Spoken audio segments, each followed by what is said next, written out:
How you doing? What's going on? Welcome to the replay. My name is Bobby. I am the host of this group, what is that? I'm the host of the group, The Spiritual Artist, Quantasy. And my computer is showing me things, notifications popping up on the screen. They're distracting out of the corner of my eye. All of a sudden I see a thing pop up. Anyway, hi, welcome to the replay, and if you're watching in the replay, then do me a favor, and you can let me know that you're here in the replay. You can write hashtag replay person, hashtag anything you like. You guys can make them up. What did Nina did one today, hashtag replay heaven. I liked that one. That was cool. So thank you for that, Nina, if you're watching again. And so I see Mikey's here live. Yay, made it live today. Cool. What's up, buddy? How you doing? Nice to see you as always. And if you're joining live, then you can start commenting like Mikey is. And also, if you're joining live, in the description of this live video, there's a link to Ecamm. If you haven't clicked that yet, then please do, so that you can give Ecamm permission to let me see your face, like I can see Mikey's face and name, so I know who it is. Otherwise, darn it, I forgot to do this. Otherwise, I gotta come over here and look up and name, so I know who it is. I gotta come over here and do this, and then see who it is. So we're gonna just wait a few more seconds in case anyone else joins us, and then we will get started with the show. Boy, I'm finished with this early today. Ray is here. How you doing, Ray? And Robin's here. Okay, so you know what? Let's get started.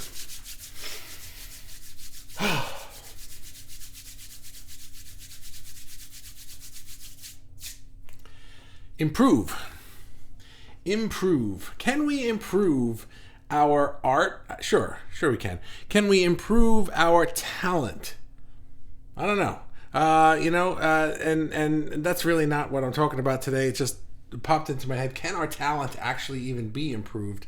And I say I don't know because something that I was thinking about, and then Jan posted in the comments of the live earlier today.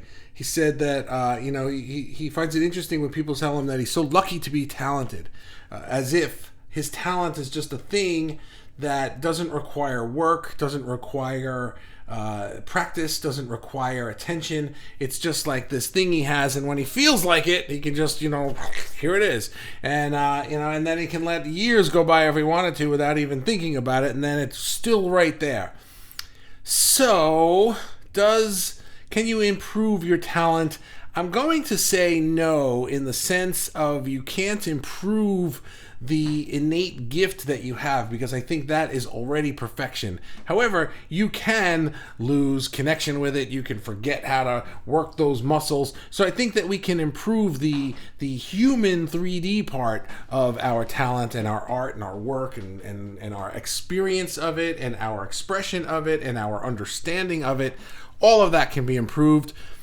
I don't know that we can improve the spiritual part of it, though, the part that we brought with us before we came here. That part might already just be like perfect. So, but that doesn't really matter because that's not what we're talking about today. Yesterday, I was talking about comparison and specifically suffering from what Deb Flanagan called comparisonitis, where you feel bad about yourself because you're so busy comparing yourself to other people who either look better or, whatever you think. So, and we got into this whole discussion about how comparison bad. Don't do it.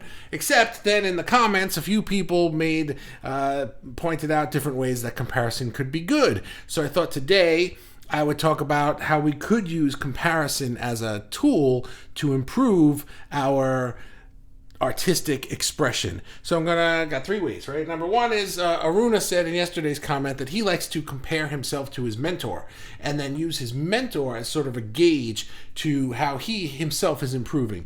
I thought that was really cool. As long as you're not comparing yourself to your mentor and thinking to yourself, oh my God, that person is far and away better than me and I'll never get to that level. I may as well just quit now.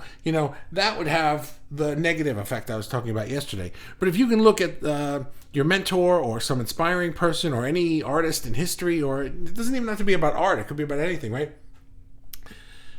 It's just about everything we talk about in Daily Fuel could be about everything, or it could be about art. We just talk about it in art sense, but you understand that most of what we talk about here could really apply to just about any part of life. So if you're looking at this person and seeing something that you wish to aspire to, and then you're gauging yourself against this thing that you want to be, and you're seeing improvement and it's a good thing for you, then I say do it. But if it's a bad thing for you and it just makes you feel bad, then I say find another way to improve. So that's number one, is gauging yourself against some kind of a mentor or something. Number two, I would say, we talked on this one a little bit yesterday also, is comparing yourself to your past self. So I like to look at where I've been in the past and then see how far I've come, because that to me gives me a sense that I am moving forward. Sometimes I feel like if you're just kind of looking at a snapshot of yourself in the present moment, day to day doesn't always feel all that much different. We tend to live lives where we wake up and do a lot of the same things every day. And there can be days where a big thing happens, but then the day after that, you kind of go back to your routine again. But if you think about where you were a year ago or 2 years ago or 10 or 20 years ago, you might be able to see a growth or a move towards something that you want better. I know I do for myself. If you had told me 5 years ago that I'd be where I am now, I'd be excited to be here, but 5 years ago, I would have wanted to be there in 5 weeks, not in 5 years, So it can be difficult to say like, wow, we move there and we get to where we're going, but I'm kind of learning that the universe has its own timetable for things. And I don't always like that, because I want it now. I want it now, right? But it's not so bad when you do it in reverse. When I look at past me and I go, oh, look, past me was way over there, and now I'm here, and I don't really care how much time it took because I'm here, and I'm going this way, which is good. And tomorrow I'll have everything that I want, but it won't be tomorrow. It'll be when it is. And I'm getting better with that. That's a whole nother daily fuel. I think part of this comparing yourself to your past self is to celebrate the little victories. Maybe you can learn to celebrate those, to realize that, we hit a milestone today, or this is happening right now, or I've gotten further than I realized because I have only been thinking about it in terms of the present moment. Like today, I've just been comparing today to yesterday rather than comparing today to last year. So that might be something to try. And then the third one is my favorite one. I was thinking about this a little differently than I've mentioned this before, but it's time jumping. So time jumping, if you're new to the concept, if you haven't heard me talk about this, it's when you imagine the future perfect version of yourself, the one that's figured everything out. It's got everything. Got the life. Got the, if it's material stuff, if it's house and cars and clothes and body, it's got that. If it's relationships, got that. The job, the business, the money, the whatever. It's that person's got everything that you wish you had now. That person's got. Okay, so you imagine that person in some not ridiculously distant time period, but probably not tomorrow either, right? So you imagine this person. And instead of saying to this person, I like to do this in a meditation where I'll imagine this person as I can see myself face to face. And rather than saying, what do I have to do today to get there? I will ask questions like, what's the rhythm of where you are? What's the energy of where you are? What do you feel because you've achieved these things that I can practice feeling now and move me and sort of vibrate myself in that direction? So that's what time jumping is. But then I was thinking of it in terms of this. So I'm thinking, well, if I can compare myself to past me and see the achievements that I've created, I can also compare myself to future me and imagine. So if I ask future me, what's that energy like, and I feel that energy, I can start to imagine the details of that life. And it's not so much that I can say, oh, I want, let's just say a house, right? I want a house, the kind of house with this office and the studio and everything that I want. So I don't have to start like looking on Zillow and figuring out how the hell am I going to buy a house. That's not it. And that person's not going to tell me the steps. Well, tomorrow call this person and then call that person. And then you're going to get this money. And that's not going to happen. What is going to happen is you're going to feel the energy of what it's like to have it. But I, back here in time, can start filling in the details of what it looks like. And by doing that in a way that doesn't make me feel bad that I don't have it, of course. There's a fine line where suddenly you can start to feel like, damn, I wish I was there. But if you can do that in a way that feels good, and you're feeling the energy of it, and you're practicing that in your meditations, I think what happens is we start to open ourselves to seeing opportunities pop up. It's not so much trying to force opportunities, because that's what I would do in the past, is I would see a thing that I want, and I would think, how can I get that? And I'd immediately start mapping out a way to get from here to there. And that doesn't work, because that's not our job. The universe will show us the how, but by doing this time jump and sort of feeling the energy of where future me is, what happens is I vibrate on that energy, and now my eyes and ears are opening up to opportunities around me to get there. Can't see your face, so I don't know if that makes sense, but it makes sense to me. But so I'm gonna leave that one there and come to the comments now. Hang on, my contact lens. Sorry, the light like hit me right in the eye, and it made my lens feel weird. Well, I see some essays. Okay, so let's see. Who do we have?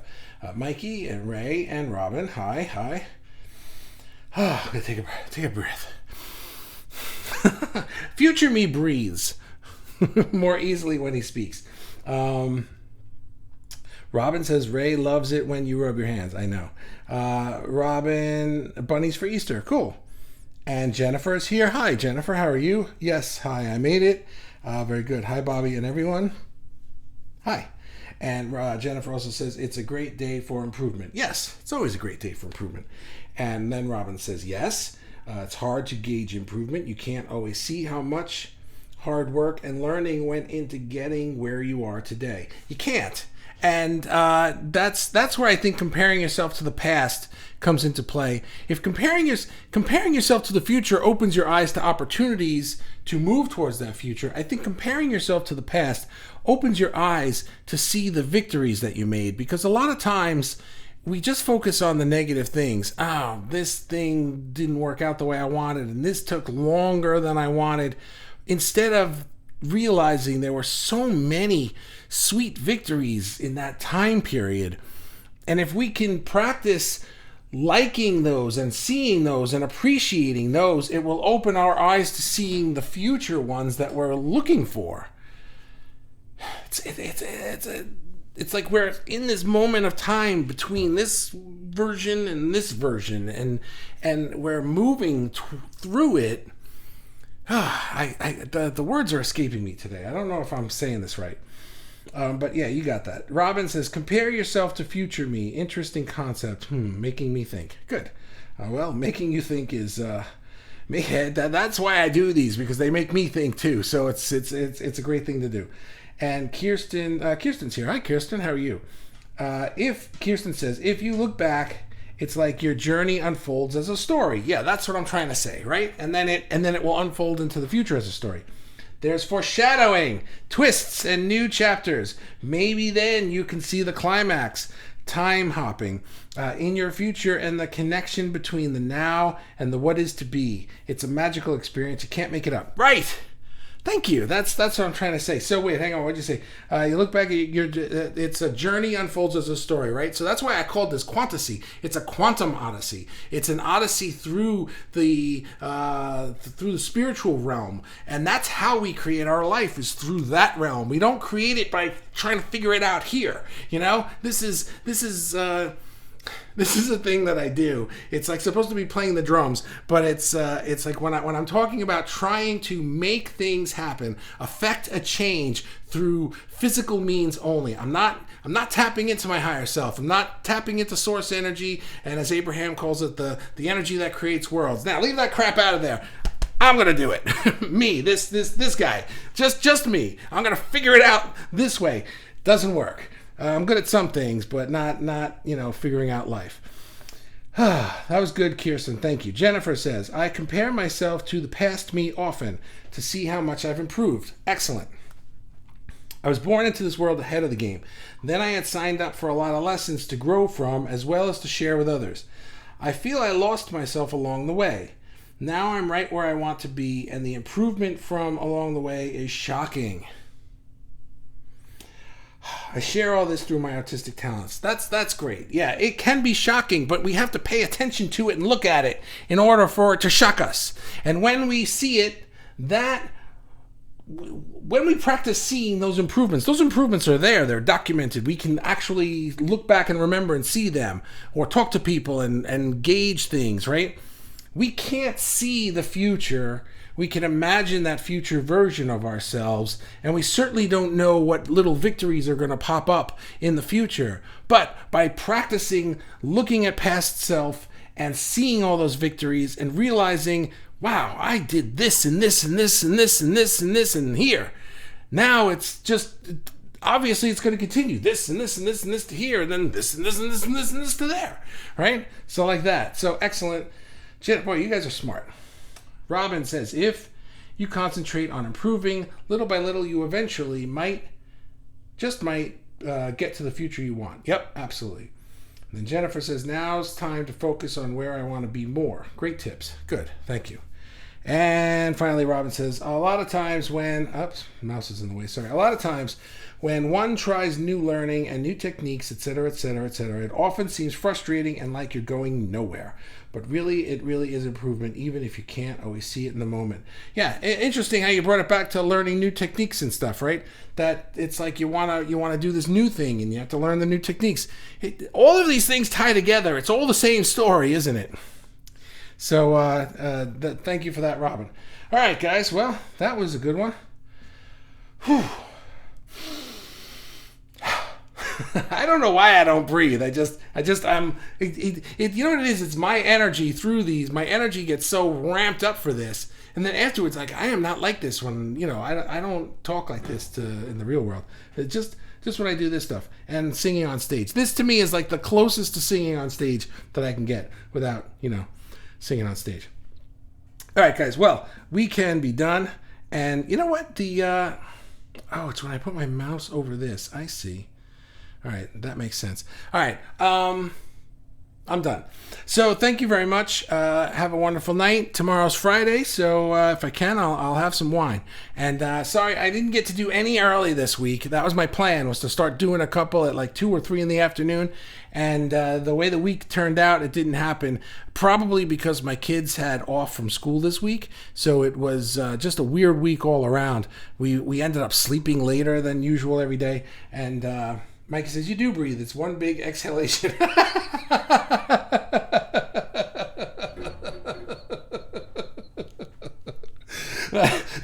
That's great. And welcome to Deli Fuel. That's awesome. That's funny. Peter's here. Hi, Bobby. Hey, Peter. How you doing, man? Nice to see you on the live. Thanks for dropping by. And Robin gives me some wine. Cool. And popcorn, I see. Excellent. All right. Let's be done.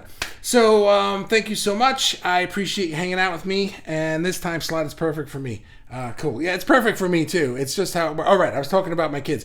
So we've been sleeping a little later than usual because we don't have to get up at 5 o'clock to get them out the door to school. So now we've been sleeping a little later, and the day's just been pushed later and later and later. So I didn't get any early ones in this week. I'll have to watch later, says Peter. Okay. All right. I'm leaving now. Have a wonderful night. I will see you guys tomorrow for Wine Friday. And have a great night. Thank you. Bye.